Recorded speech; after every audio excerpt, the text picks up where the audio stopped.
Haryana police ने बजरंग दल, विश्व हिंदू परिषद और इस तरह की दूसरी संगठनों को दोबारा ब्रिज मंडल यात्रा निकालने की मेवात में इजाज़त नहीं दी है। प्रशासन ने रोक लगा दिया है। पिछले 13 अगस्त को बजरंग दल और इस तरह की दूसरी तंजीमों ने महापंचायत की थी और उस महापंचायत में इन लोगों ने फैसला किया था 31 जुलाई को हमारी ब्रिज मंडल यात्रा जो नूह में निकली थी वो यात्रा पूरी नहीं हो सकी थी, इनकम्प्लीट रह गई थी।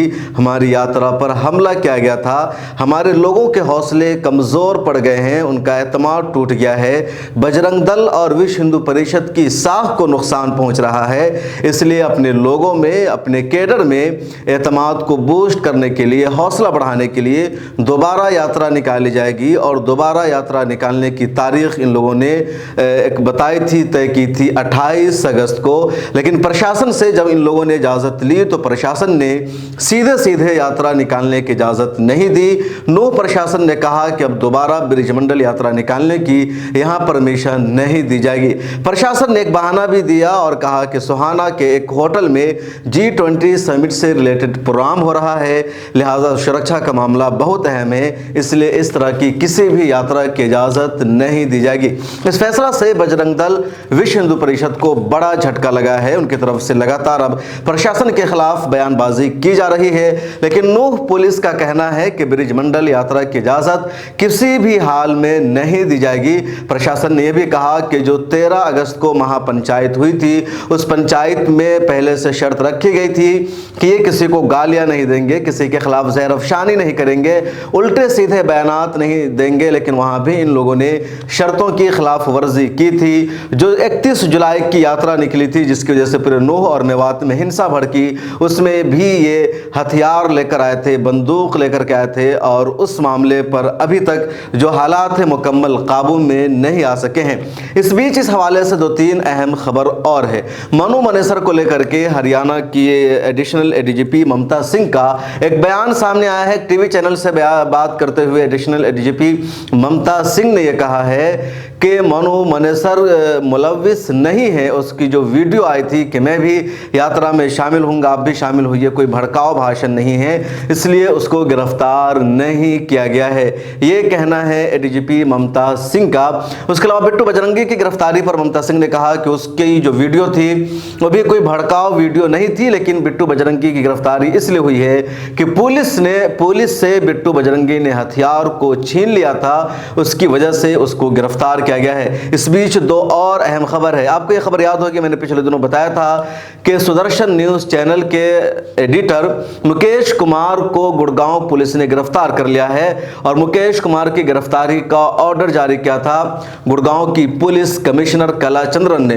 दरअसल मुकेश कुमार ने एक उल्टा सीधा ट्वीट किया था कि अल जजीरा चैनल के दबाव में हिंदुओं को गिरफ्तार कर रही है गुड़गांव की पुलिस। इस बयान के बाद, कह लीजिए इस ट्वीट के बाद ही मुकेश कुमार को गिरफ्तार कर लिया गया था। अब खबर सामने ये आ रही है कि मुकेश कुमार की गिरफ्तारी का ऑर्डर देने वाली कलाचंद्रन को वहां से ट्रांसफर कर दिया गया है, दूसरी जगह उनको भेज दिया गया है। इसी तरह एक खबर यह भी आ रही है कि इमरान रियाज डीसीपी थे हरियाणा के रेवाड़ी में, उनका भी सरकार ने ट्रांसफर कर दिया है। इमरान रियाज ने उन तमाम पंचायत को वजह बताओ नोटिस जारी किया था जिस पंचायत में मुसलमानों के खिलाफ फैसला लिया गया था कि मुसलमानों का बायकॉट किया जाएगा, उनसे लेन देन नहीं रखा जाएगा, उनको इन पंचायतों में घुसने नहीं दिया जाएगा। तो ये फैसला किया था पंचायत ने और उसके खिलाफ वजह बताओ नोटिस जारी किया था।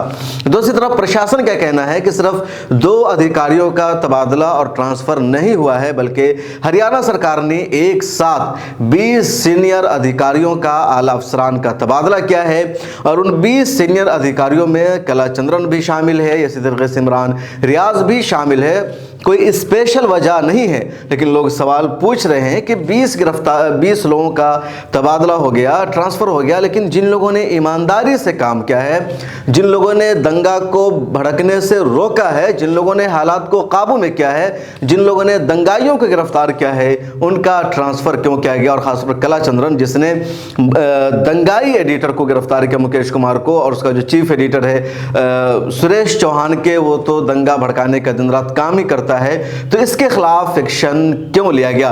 इमरान रियाज ने पंचायतों को वो वजह बताओ नोटिस जारी किया था, उसके खिलाफ एक्शन क्यों लिया गया? और सबसे बड़ी वजह यह है कि ममता सिंह ने मनु मनेसर को क्लीन चिट दी है, लेकिन उसकी उस वीडियो के मामले में, जुनैद और नासिर के कत्ल के मामला में नहीं, जुनैद और नासिर के कत्ल के मामले में राजस्थान में केस दर्ज है और राजस्थान पुलिस को गिरफ्तार करना चाहिए मनु मनेसर को, लेकिन राजस्थान पुलिस गिरफ्तार करने से शायद डर रही है या फिर सरकार का दबाव है।